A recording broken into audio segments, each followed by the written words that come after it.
Before the swing, there is stillness. Before a blueprint, there is a thought. This is a special 5-part journey where we invited India's leading architects to step away from their studios and join us on the show. Vision is the invisible architecture of everything that we do. I'm Chetan Yallapurkar, and this is Golf and Beyond.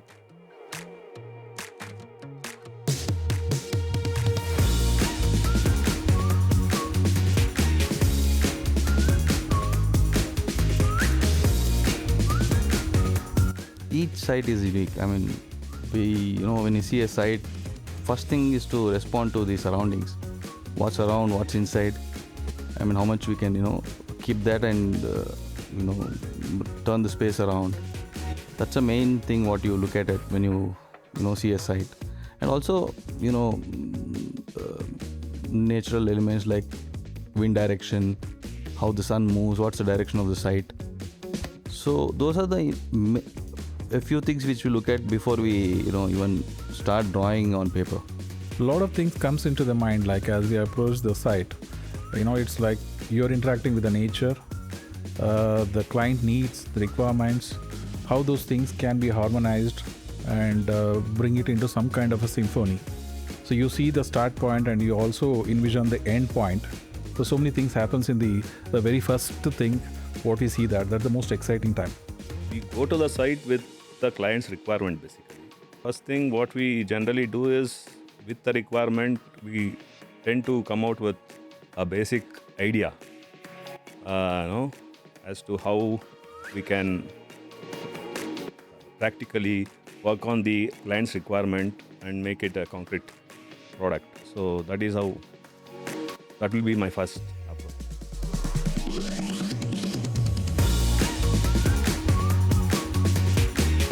It's very similar. I mean, if you ask me a course like Prestige, when you stand on the first course, you see all the natural elements. You see water, you will have to read the direction of wind, which way to hit. All matters. The moment you hit, the entire thing is different when you go and see the ball where it is. So it's very similar. Quite similar. There's a lot of excitement, anticipations. So you see that what's going to manifest like as you play. So there's a lot of milestones, a lot of assumptions. You start thinking, feeling, mixed emotions before you start it. So that's the most exciting part actually, the most exciting part. You're not the winner, but you still feel the winner. That's it. Where to hit the ball, how to approach that hole. It all depends upon the course. How do we manage the course? So the same way how we do in the blank site, what we do in the blank site. Taking the client's requirement, how is that we are going to place it there, make it look good. So the same way, very similar.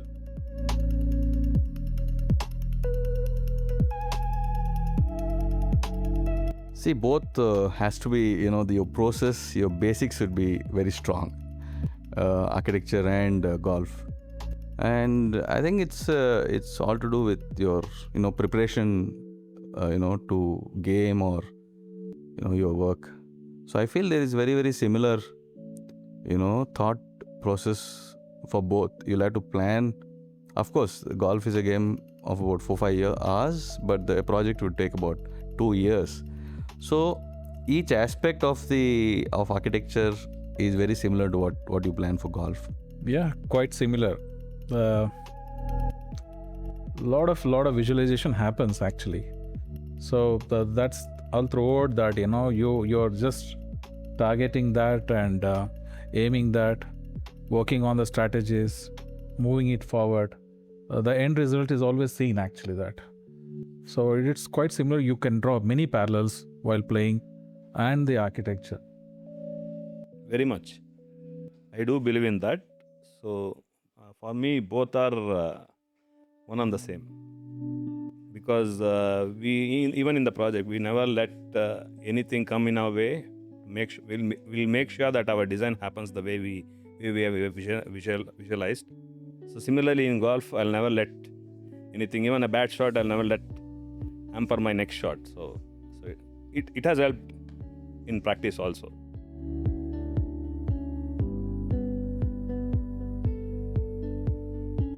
I would say your muscle memory is very important for both, and intuition is very important for both in terms of architecture or golf. You go into unknown regions in both the fields. So I think it's all to do with your muscle memory. It builds through your process or your basics getting strong. I connect both. So while playing golf as well as in the design, so you hit somewhere that like you reach some point that where there is no kind of logics, no rationals are working. Then the mind rests on some quiet place, somewhere that connect happens. So this is what it is required, which defies the logic also. Quite a few times, like while playing golf, you don't know what you have to do, because all your learnings, all your things, like it looks so complex.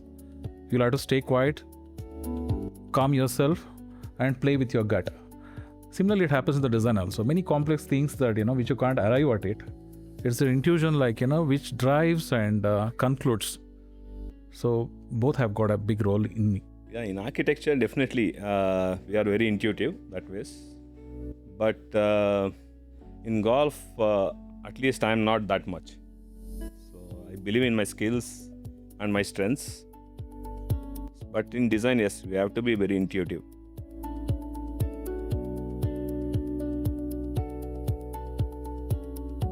For me, the ambiguity is sort of a challenge when it comes that there is some complexities which are involved. How you going to simplify?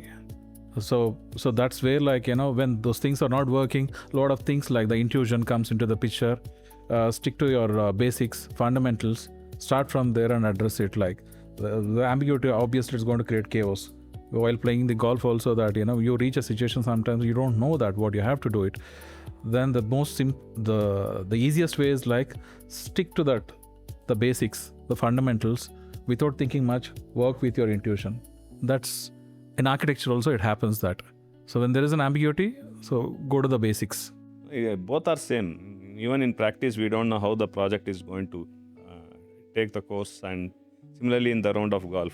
So even if you are playing in the same course twice a week or thrice a week, every day it's a new day. So there'll be that kind of uncertainties and all those things. That's the challenge. So as Arun said, we shouldn't be impulsive. We should understand the strength of the course and weakness of the course. Go accordingly. So similarly in practice also, we have to understand the client better, his requirements, his strengths and weaknesses. So then we have to live up to it. So that is what I feel. To build anything great, you must first see it in your mind, your heart, and the future. I'm Chetan Yallapurkar. This is Golf and Beyond.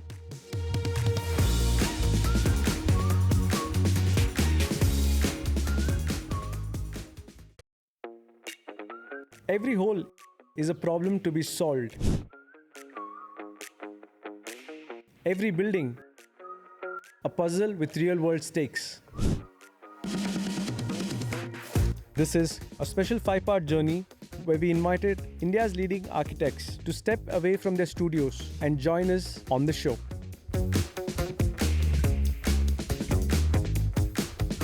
Under pressure, structure holds.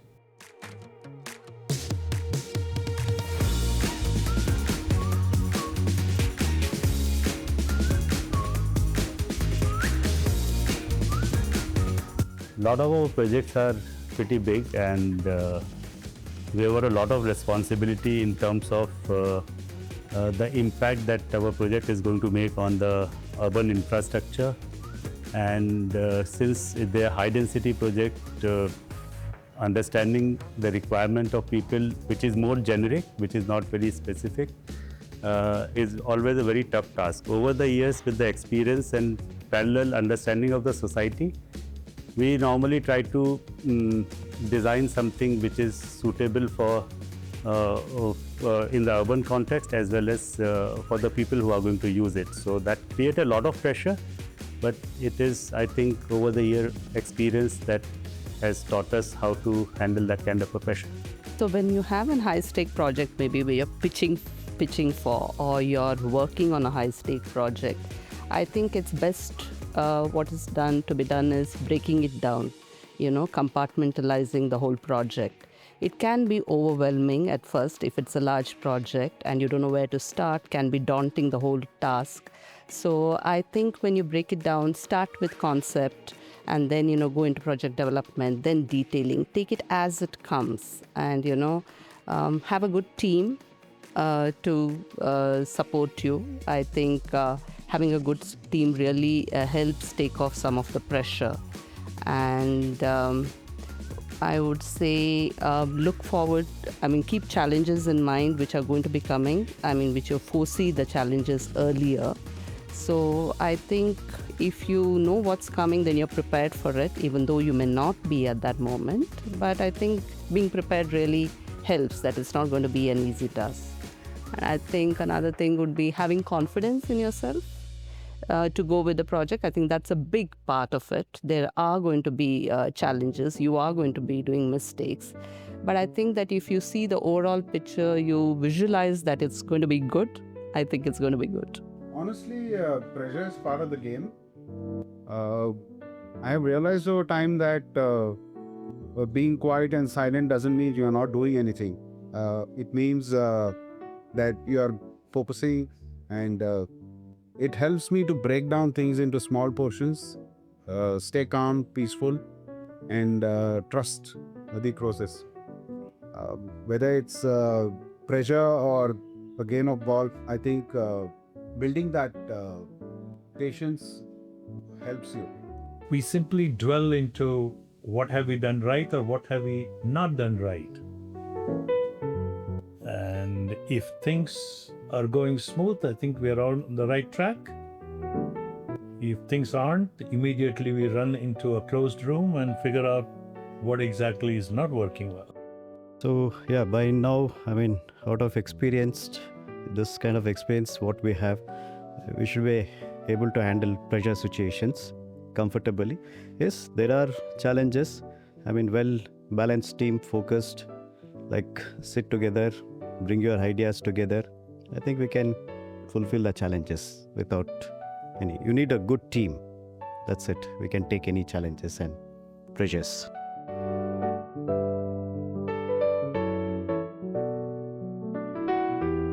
I think playing golf is tougher for me. Handling project is much simpler. So golf is something which every day, every game, every hole is basically depending upon your body. In projects, we can do a process-driven approach. In golf, you don't know what is going to come next, how your mind is going to behave at that particular moment. So nerves, I guess, the pressure situation is very similar. You take a deep breath, you calm down, you assess the situation. So I guess the pressure is the same. Whether you're pitching for a project, whether you're at site handling different things. Even here, there are so many, there is chipping, there is long shots which you have to play, putting. There are so many aspects of it. So I guess, so there are similar pressure situations. Yeah, there's pressure in both if you compare architecture and golf. I think what I essentially do is the more I try to do better, I do worse, right? Especially on the golf course. So taking that learning back to architecture, I think I just keep it simple and just let the rhythm take over. It helps your swing and it helps your design also. So that's how I handle stuff. Absolutely. But very different. Golf looks like quiet, plains, but very competitive. That's what I'm into. I enjoy golf thoroughly, just the way we enjoy architecture. But it is a very competitive. But one-on-one is what golf is, whereas architecture is not. Architecture has one too many people, both as a client and as a project to be put up with. Yes, absolutely. There's that one critical putt or a finishing touch or one challenging fairway. This challenges, but it's still fun. Yes, there is, golf has taught us a lot of patience and discipline. Golf is good and great.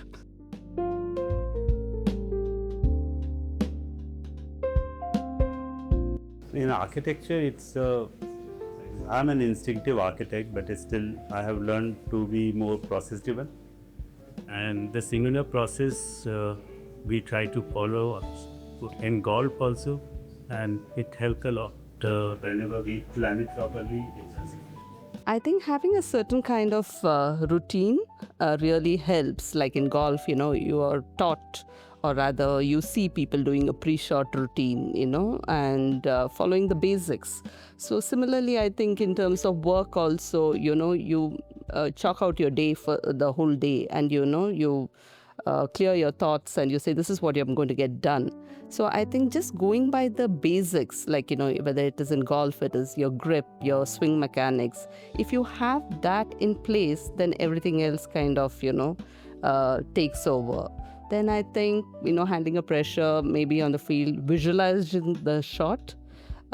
Same thing, visualize the design, you visualize the end product.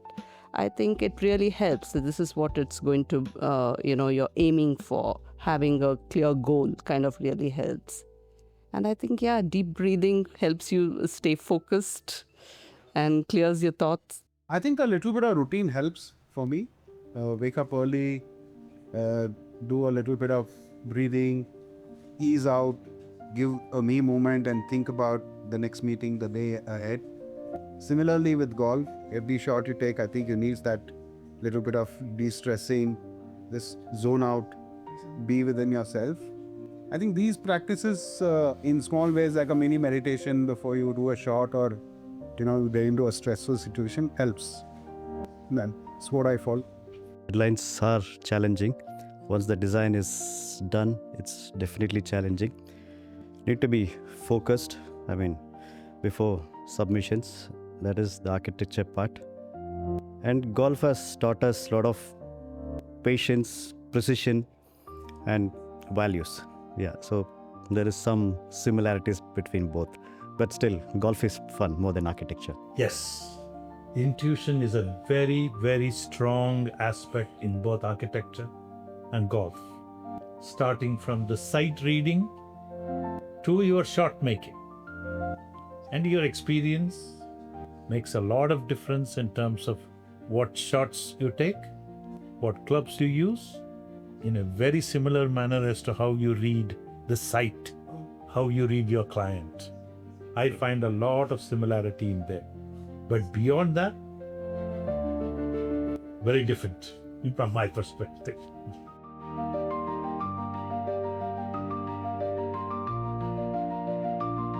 I agree with him, and that is very similar. And any teamwork which in our project, it helps a lot when you know the strength of the team. In golf, it might be a little different because we play more of an individual game where we are not, we are playing together, but still we are competing together a lot of time. But the synergy of the team and the way we enjoy that whole game is very similar in architecture when we go through a design process and we complete a project, which is a very long drawn thing typically, and golf also 18 holes normally look that long only. Lot of time and sometimes When you have a bad game. Having a good team, having a good support group really helps. I guess you learn to delegate your work in terms of to the right people and getting the best out of everybody. I think you need to give them the confidence that you trust them, trust the process. And I guess team building is so much more easier to get a task done rather than absorb all the pressure yourself, taking the pressure yourself. So when it is dispersed, I think you perform better when you delegate, and you get in more ideas. So, but unfortunately in golf, it is all you, but I guess that's where the difference I look at. You can't draw a parallel there.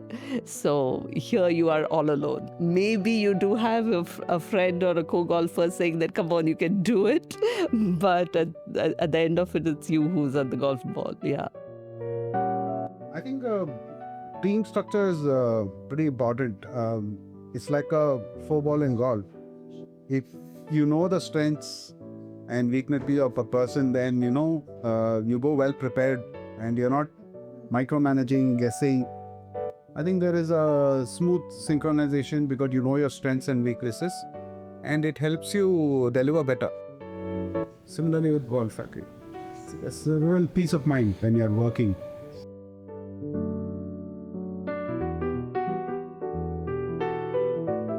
Yeah, structure is necessary everywhere. So whether it is life, whether it is architecture, or whether it is game of golf, there is some kind of a basic structure that we have to follow. And within that, I don't think creativity gets lost. Similarly, even in a game of golf also, you can play a better game if you play more structured way, but there is a lot of chance to innovate in between. I think it seems counterintuitive, but I think having a good structure, having a good foundation really helps for you to play or have the freedom in design. So I think if you don't have a good structure in terms of a good foundation, then your whole there is no stability for you. For you to have the freedom, to play with cantilevers or to play with domes or a different structure. So if you have that safety net of a good structural system, I think your ability to create, in terms of design, is much more, weighs much more. If you look at parallel with the golf swing, I think you need to have a structure would be your basic swing mechanics, your grip. As you tense up, your grip tends to be tighter, you know all that, and then you're not able to swing freely. But if you have your basics in place, then you're able to improvise on shots and, look into different aspects of the game and, swing freely, play the game more freely. But I guess you need to have your basics in place. So for that, which is, I guess, correlates to structure in golf. Okay, I think a lot of people think structure kills creativity, but I quite think the opposite. I think structure gives you a base, and it lets you work within that base without falling off the edge. It's like a golf shot, right? I mean, you have a perfect swing.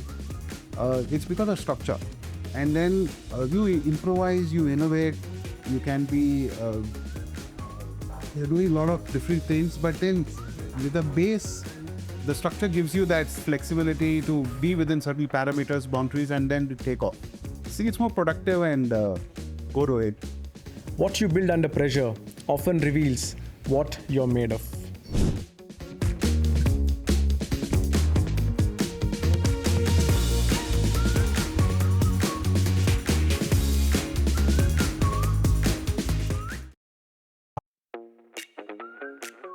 Good designs disappear. Good swings go unnoticed. This is a special 5-part journey where we invited India's leading architects to step away from their studios and join us on the show. In their elegance lies the power.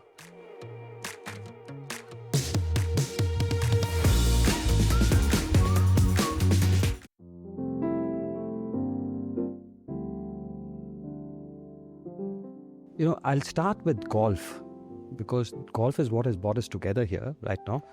So golf is about kinetics of movement and flow. Okay, and design and architecture is the kinetics of a creative thought process and creative thought process and emotion. Most important thing, the emotion guides the design from some point, some place or the other.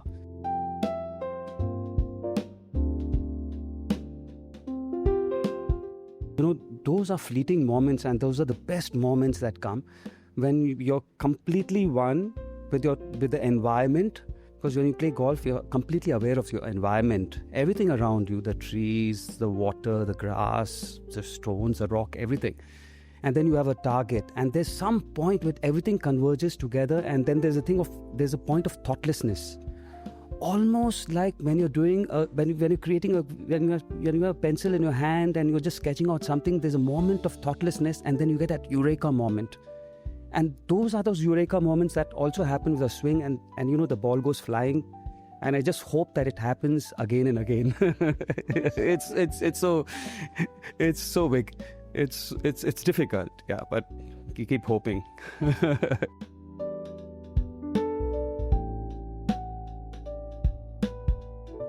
When it comes to design, when you're starting on a new project or a new scheme, there's so many ideas that you have on the paper, and then you keep sketching, and someone brings in another idea or two, and then you start distilling them, and you distill all those ideas to a point where you think you just want to bring it down to a certain level of minimalism.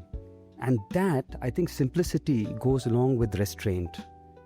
It's also, and finally the product will be, the design or the product or the end product will be good when you take out all the redundancies, and it's so focused. And the same thing, although there's a lot of temptations all the time to bring in this element and that element and overboard, and but you just have to resist those temptations, and that's restraint. And I think the same thing happens with a golf swing, right? When you're learning, when you're on the practice range, you sometimes take an overswing, or sometimes you try to compress the ball too much, or you overthink too much, or you do all kinds of nonsense at times. But finally, you just have to let go of all the redundancies and bring it down to basic minimum body movements.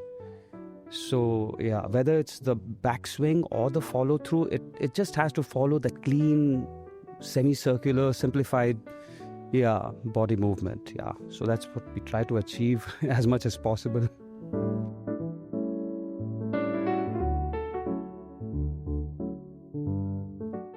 I think elegance is very subjective, don't you think? Because what might just feel very elegant to me, it's also perspective. People say elegance, people say understated elegance, people say sophisticated. It's what you are trying to bring forward using a very few words and convey the message. And in design, it would also be conveying the message in with a certain level of minimalism.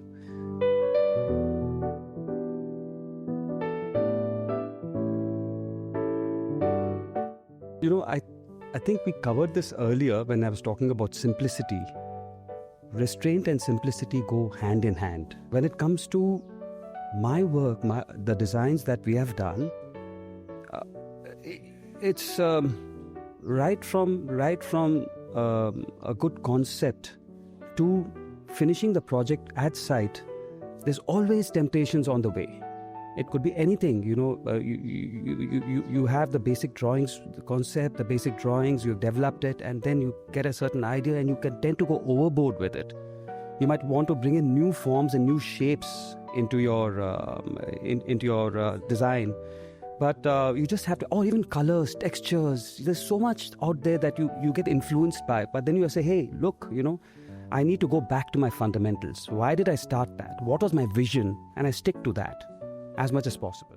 Simplicity is the signature of mastery in design, in golf, and in life.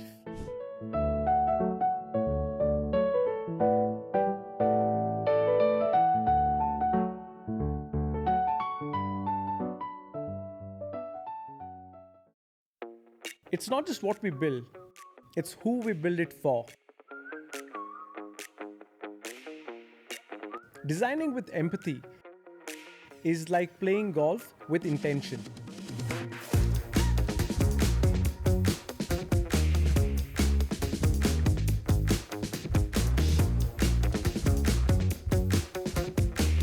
This is a special 5-part journey where we invited India's leading architects to step away from their studios and join us on the show.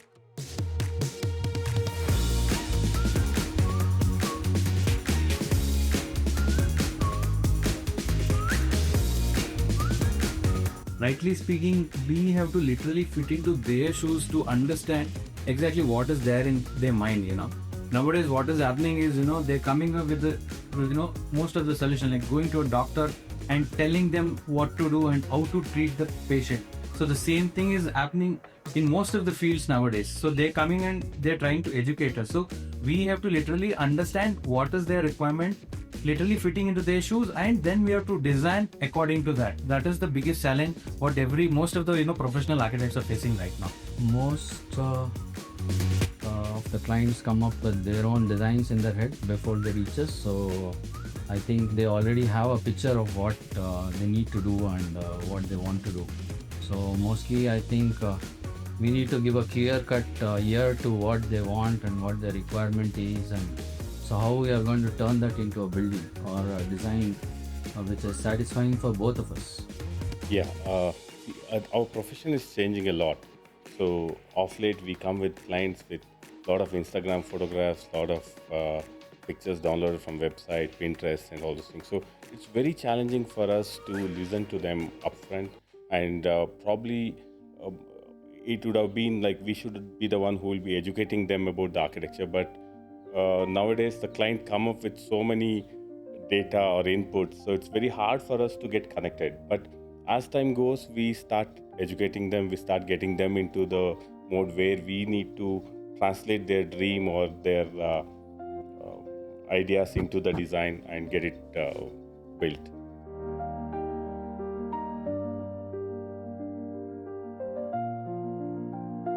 Depends. See, the present generation, I don't know whether that is inherited or it's it's quite surprising to see a lot of young kids doing the new stuffs and trying to do new stuff, but it has to be inherited. I feel that is what it has to be there in their blood.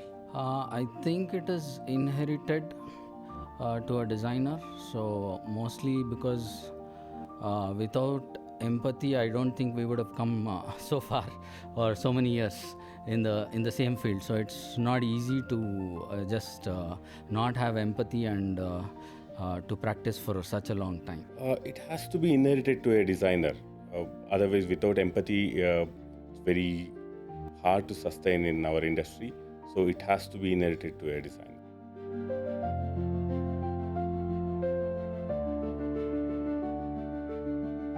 Nowadays it is like more or less every project is like we don't want to do it, but eventually we end up doing, and definitely at the end of the day we are creating something new which even the client will be happy with that, and even we'll also be happy with that.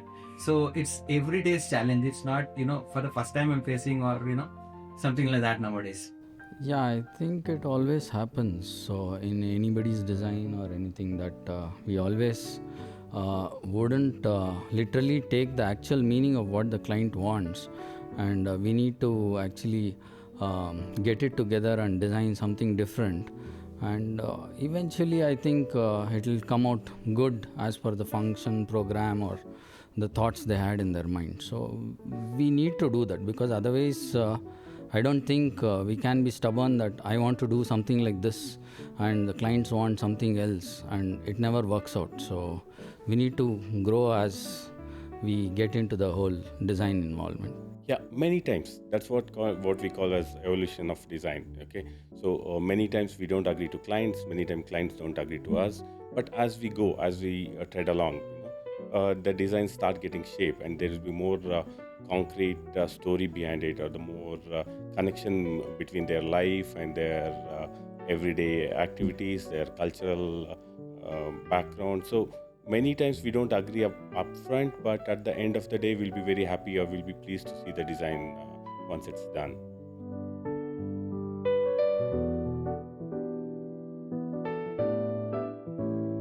Emotional intelligence has to be there. See, first of all, we are into residential segment, and it is lot of emotions are involved when somebody is considering a dream home coming into reality.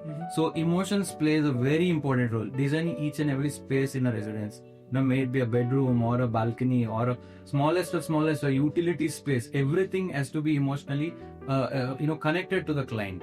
So it's our duty to make sure we are doing that getting connected to the client is very important. Ultimately, whatever we are going to design, it should not be my house at the end of the day. It has to be a client's house. So each and every space we design with the same requirement, same set of requirement, but with a different client. So emotional attachment is always there with all, different project, different kind of emotions we need to use. That's all. Emotional intelligence in terms of building, yeah, it plays a major role because as Madhu already said, we are mostly catering to residential, and even if you are doing a multinational or a corporate project, it also plays a much importance because they have their own branding and all these things. So what color they want to use or any kind of thing. So it does play a good role in terms of design. In terms of playing, yeah, I am into football, so I love that sport, as in it's a group game. So it also plays much of importance that how I support my other players. So I think it's the same thing when it comes to designing, where you need to actually support your client and your contractors or whoever is involved in the process of design. So it comes as one whole product, which is appreciable. So when it comes to building, especially when we are talking about residences or villas, so emotion intelligence is a key factor where we are targeting a husband and wife, their family, their extended family. So emotional intelligence is the key ingredient to get a project going or to make it right. When it comes to games, maybe it plays a second fiddle and approach itself. When your purpose is shared, your design and your game becomes meaningful.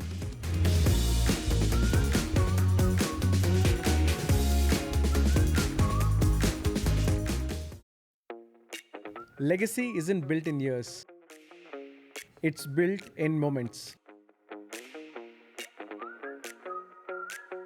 In choices made with passion, in careers shaped by curiosity, in swings taken just because they feel right. This is a special 5-part journey where we invited India's leading architects to step away from their studios and join us on the show.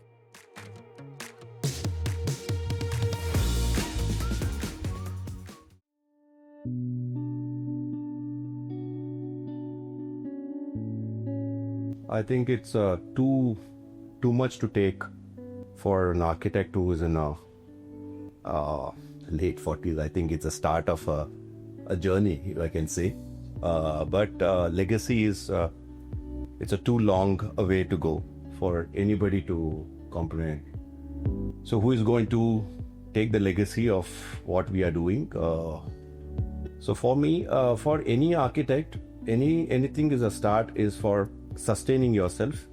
So right from the projects to the person, as an architect, we try to sustain ourselves in terms of getting a project, taking it to the larger sense, and then getting into numbers in the office. So what as a process, it becomes like an institution.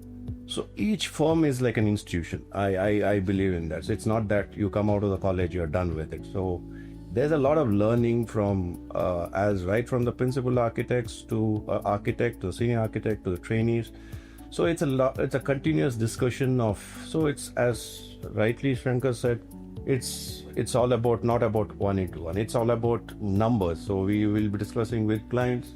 We try to learn from clients sometimes, or probably from any vendors or laborers. So during a process, it's a baggage what we take. See, legacy, there are two things which come legacy. One is the legacy what our forefathers have given us and sent us over the years. The other thing is the legacy that you leave back when you design, whether it's a particular kind of design that you're doing or with respect to the kind of work that you're doing. So at the end of the day, the legacy that you like to leave behind is you've always been environmental friendly, number one. Number two, you put out the client's needs, what is on paper, on the site. And at the end of the day, that's the legacy you'd want to leave behind. Legacy is like, legacy. My son didn't come into this profession.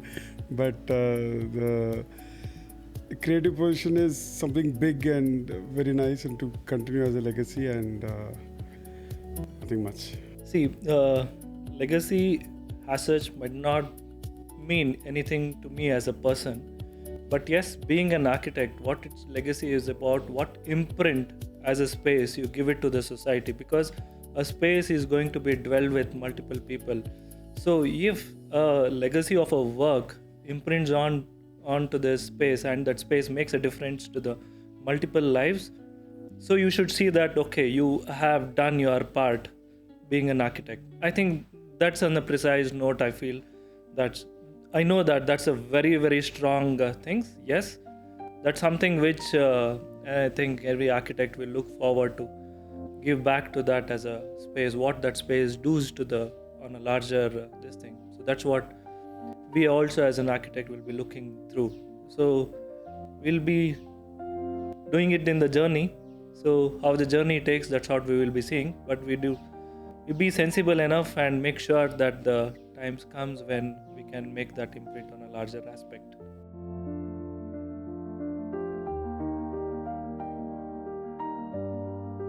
I think I would not say golf disconnects things. I said always I was recently started this, but I heard a lot of people saying it's once you start. I had a different opinion of a golf. It's like quite boring.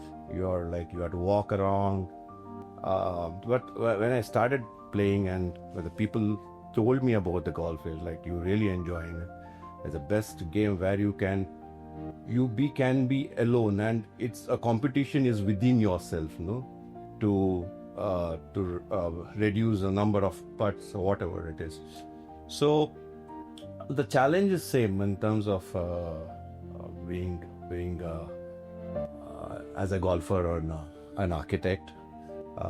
You have challenges to take further, and it's a process again. Yeah, golf totally helps me to disconnect with everything, because once you're on the course, you're in the greenery, you're with your friends, you're talking, joking, but at the same time you're serious because you don't want to lose to them.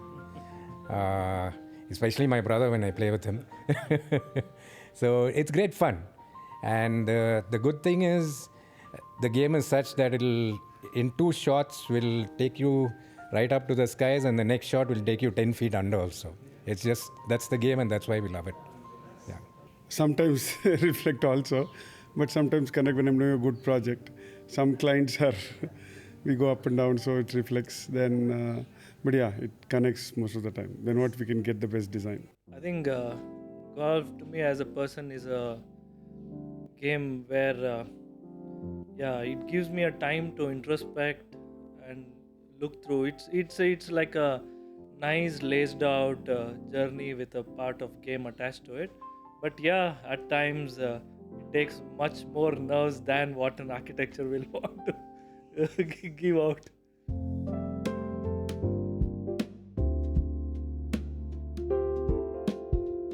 Yeah, I think it's the process which takes me a long way to go in architecture and design. In architecture and probably golf. It's a process or a practice, rather, what you say is the continuous practice, and that makes it more. It's an experience altogether. I could say both are an experience to take it. See, in design, every project is a new challenge, because every client's needs are different, every site is different. So everything is a new challenge. So whatever work comes in, it's a new challenge, and that's what keeps us going.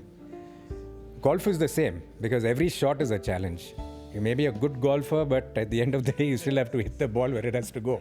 So that's it. What keeps me going is the energy of the client, because always there are different clients with different dreams, and that some good clients have a lot of dreams and they want something. So my energy is about creating that for them. So it's really fun and really nice to give them something. So I always feel that it is nice to, the client's energy is my energy.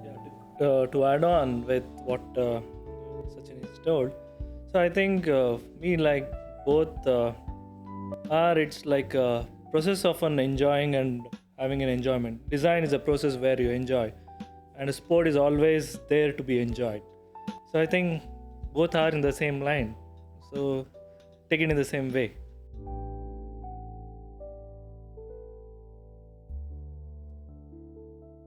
Not to be impulsive.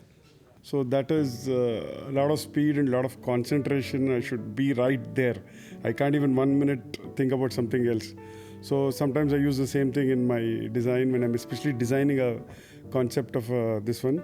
So that helps me to get back to design and hit it full hard.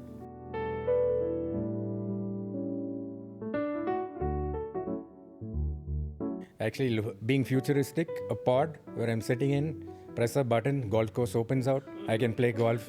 Press another button, I can swim. Simple. That's the kind of space I would like. Small space.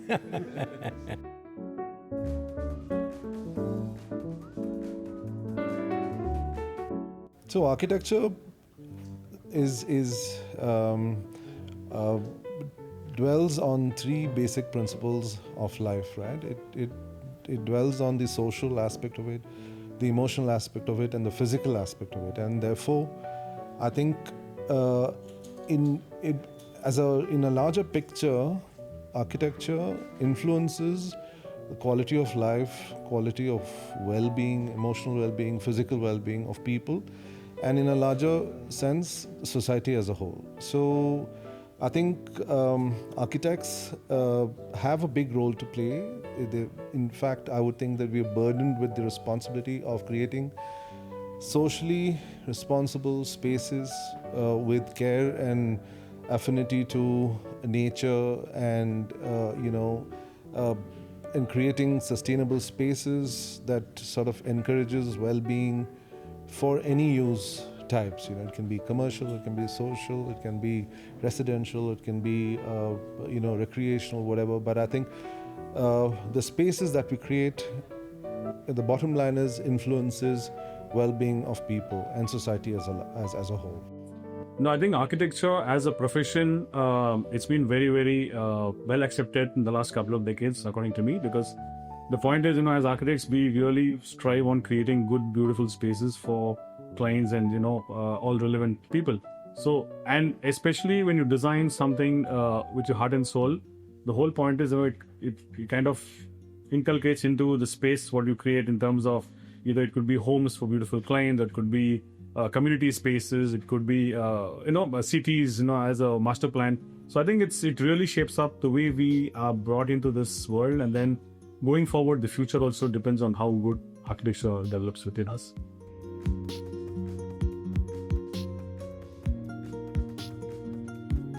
So architecture, the good thing about architecture is that it's not limited to a particular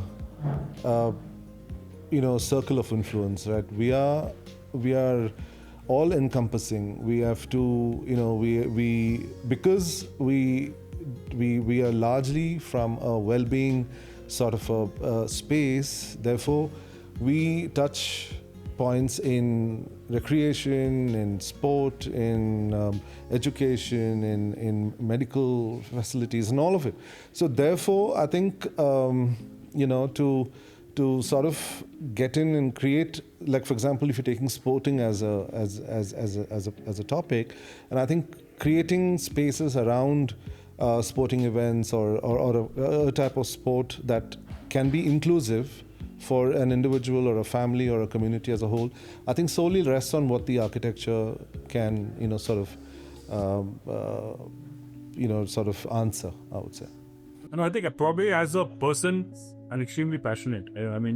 So, you kind of giving you 100% in whatever you do, and that kind of reflects both personally and professionally. So probably, like what Avil said, I agree with most of the points. But again, to add to his vision of how architecture influences us, as a person, like how you come up, from your childhood, right? What you've seen around you, how's your upbringing at home, what are your friends circle, how you, with whom you hang out.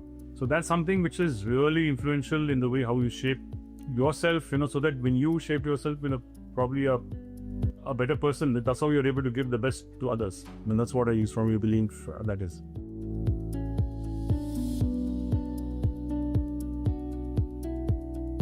I think the core thought about this event is where precision meets passion. So innovation and precision are in DNA of Hansgrohe, and the passion with which these designers shape up the spaces, or the passion with which they bring alive the spaces, and the passion with which they create ideas and convert them into reality. I think that's a perfect marriage between Hansgrohe as a brand, which also believes in the same, and the designers with the passion they work for their clients or for any cause that they are building for. See, we thought of doing this golf event with the architects is because architects are also a kind of a designers who create spaces, designs to luxury people to set a class apart, and most of the clients would like to have an individual house so that nobody does not have. Even golf is also, I think, it's a similar kind of a passionate game, so that each and every stroke or style, the way he plays, is also with such a deep precision or style or perfection or something like that, and is also a luxury game, so that no other sector or any others have done this kind of an event. So we thought, so why don't we get this together, so that even Hansgrohe is a very luxury faucets brand compared to any other brands in the global scenario today. So the same way, the golf is also a luxury game compared to any other games in the globe. So I think the luxury meets luxury. This is kind of a wedding, what we thought.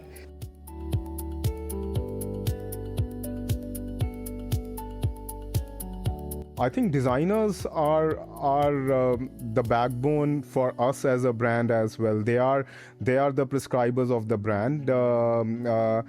Hansgrohe has got two brands, Hansgrohe and Axor. So I think the designers are the ones who bring these brands alive in their client spaces.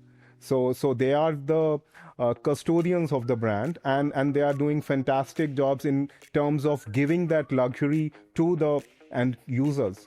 They are not exposed to these brands, but then they are the ones who guide them in using that brands. So I think they are doing a phenomenal job, and in the future as well, we'll be doing quite a many events which are like-minded and which further strongs the marriage bond with Hansgrohe and designer. Yeah, see, this is one of a kind of a event. What we thought, I think, when we're sitting with a few designers, I think Mr. Chetan, who's curated this entire event, it's an out-of-a-box kind of a event where nobody else has thought this kind of golf event with the architects. It's a kind of an event. I think we'll also take it forward to most of the other states, so that this can create more awareness, and it can go to great heights in the future as well. Beyond buildings, beyond the business, beyond the game, there lies you.